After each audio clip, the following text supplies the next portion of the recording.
நான் ஏற்கனவே சொல்லியிருக்கேன், திரு கே ஷா கவர்னராக இருந்தப்போ தான் உங்கள் தகப்பனார் டிஸ்மிஸ் ஆனார். 76 பிப்ரவரியில் கருணாநிதி டிஸ்மிஸ் பண்ணது யாரு? யாரோட அறிக்கை? ஷா, கே ஷா. அது கூட தெரியலை, ஏன்னா பக்கத்தில் இருக்கிறவர் துண்டு சீட்டில் அதை எழுதி கொடுக்கல. அவ்வளோதான் பிரச்சனை. தப்பு இவர்கிட்ட மாண்புமிகு தமிழக முதலமைச்சர்கிட்ட தப்பே கிடையாது. பக்கத்தில் இருக்கவங்க அதை எழுதி கொடுக்கணும்ல, அது எழுதி கொடுக்கல. அதனால அவங்க என்ன ஷா வந்தாலும்னு பேசியிருக்கார். ஆனால் நான் சொல்கிறேன், கருணாநிதி மட்டும் எம்எல்ஏயா ஜெயிச்சு சட்டமன்றத்திற்குள்ள போகிறதுக்கு பயந்துகிண்டு தன் எம்எல்ஏ பதவி ராஜினாமா செய்தது இந்த தமிழக சரித்திரத்தில் ஒரு அங்கமாக இருக்குது. உண்டுதானே? நான் ஒன்றும் இல்லாத சொல்லலை. அவர் ஒருத்தர் தான் ஜெயிக்கிறாரு, அதை ராஜினாமா பண்ணுறாரு. அப்புறம் செல்வராஜன் ஒருத்தர் நிறுத்தி ஜெயிக்கிறாங்க. அப்போ கவுண்டர்மேன் ஆன எக்மோரில் வந்து இடைத்தேர்தல் நடக்குது. அதில் பருதி இளம்வழுதி அந்த 2 பேர் தான் அப்போ சட்டமன்றத்திலேயே மெம்பர்ஸ். அதனால் தமிழகத்தினுடைய சரித்திரமே இவருக்கு, முதலமைச்சர் அவர்களுக்கு மறந்து போயிடுது. வெறும்னு உங்கள் தகப்பனார் மட்டும் ஜெயித்தார், உங்கள் கட்சியில் வேறு ஒருத்தரும் ஜெயிக்கலை. அதையும் உள்ளே போக பயந்துக்கிண்டு, ஏன்னா அப்போ வந்து 20-25 பெண் உறுப்பினர்கள் சட்டமன்றத்தில் தேர்ந்தெடுக்கப்பட்டு போயிருந்தாங்க. அதை பார்த்து பயந்துக்கிண்டு, ஏன்னா அவங்க அதுக்கு முன்னாடி என்ன பண்ணவங்க, திராவிட முன்னேற்ற கழகம் மேடம் ஜெயலலிதாவை சேலையை பிடிச்சி இழுத்த தீய சக்திகள், அரகண்ட் ஆன்டி உமன். அதனால் அவ்வளோ பெரிய தீய சக்தியாக இருந்ததுனால கருணாநிதி அவர்கள் உள்ளே போக பயந்து கொண்டு ராஜினாமா செய்தார். இல்லைன்னா வேறு எந்த கம்பல்ஷனும் இல்லை, அவர் ஏன் ராஜினாமா பண்ணணும்?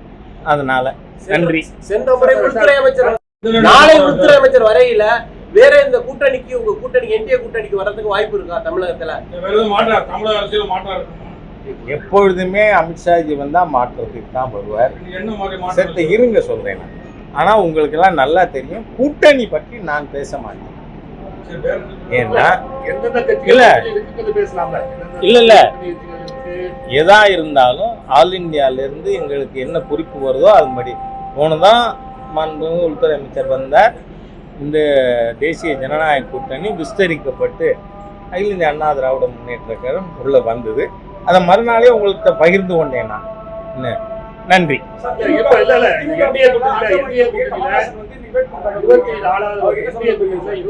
இருங்க, யாராவது ஒருத்தராக கேட்கணும். முதல் அவருக்கா உங்களுக்கா? நான் சொல்றேன், முதல் கமலஹாசன் டிஸ்போஸ் பண்ணிடுவோம். It is easy to dispose. அதாவது வெட்கம் கெட்ட நபர். ஏன்னு சொன்னா, கமலஹாசன் என்ன பண்ணார் நமக்கு எல்லாருக்கும் ஞாபகம் இருக்கு. ஊடக நண்பர்களுக்கு இன்னும் நல்ல பசுமரத்தாணி போல் பதிந்தது. காரணம், டார்ச் லைட்டால டிவியை உடைச்சாரா? ஏன் இலவசத்தை எதுக்குறாராம், ஊழலை எதுக்குறாராம். என் வாழ்நாளில் ஒரு நாளும் திமுகவோட போக மாட்டேன்னு சொன்னாரு. இன்னைக்கு பாராளுமன்றத்தில் ஒரு தொகுதி கூட வாங்கல. அது என்ன மானிமா சரி, என்ன அந்த கட்சி சட்டமன்றத்திலையும் அது நிற்குமா தெரியாது.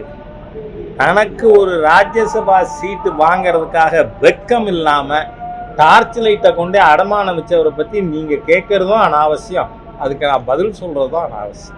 2024 தேர்தலில் என்டிஏ கூட்டணியில் பல்வேறு கட்சிகள் இருந்தன. அதே 26 தேர்தலில் அந்த கட்சிகள் ஏன் யாராவது இல்லைன்னு சொல்லியிருக்காங்களா?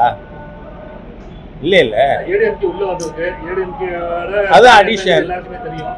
சரி, தட் இஸ் அன் அடிஷன். அதனால யாருமே வந்து நாங்க எதிர்பார்க்கிற சீட்டு கிடைக்குமா? நான் இன்னைக்கு நானும் நிற்கவே மாட்டேன்னு சொன்னீங்க. நான் எதிர்பார்க்கிற சீட்டுங்கிறீங்க, எனக்கு எந்த எதிர்பார்ப்பும் கிடையாது.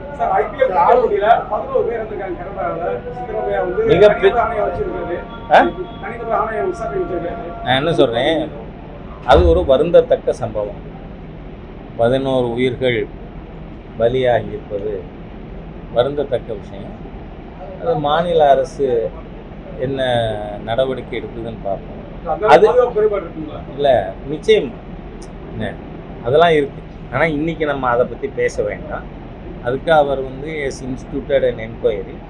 அது சரியாக தான் இருக்காங்கிறத அங்கே இருக்கிற எதிர்க்கட்சியான பாரதிய ஜனதா கட்சி கண்காணி. நன்றி. வரும் சட்டமன்ற தேர்தலில் எச் ராஜா நிக்கலன்னு சொல்றீங்க. அதை சொல்லல. இல்ல நான் ஏற்கனவே அவர் என்ன எதிர்பார்ப்பு, நீங்க எதிர்பார்த்ததுக்கு நடக்குமான்னா எனக்கு எதிர்பார்ப்பு இல்லை. என்ன, நான் எப்பவுமே I am the disciplined soldier of the party. நாளைக்கு என் லீடர்ஷிப் பதவி உயர்வு இருக்குமா இல்ல, நாளைக்கு எனக்கு அதான் சொல்றேன், நான் சொல்றதுக்குள்ள அவசரப்பட்டீங்க. எனக்கு என்னையை பற்றி எந்த எதிர்பார்ப்பும் கிடையாது. கட்சி என்ன கட்டளை இடுகிறதோ அதை செய்வேன். நன்றி.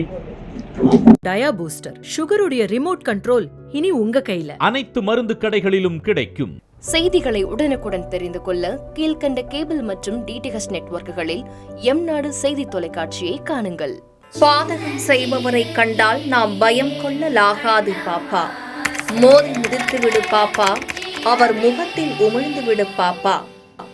அண்மை செய்திகளை உடனுக்குடன் தெரிந்து கொள்ள இணைந்திருங்கள் எம்நாடு தொலைக்காட்சியுடன்.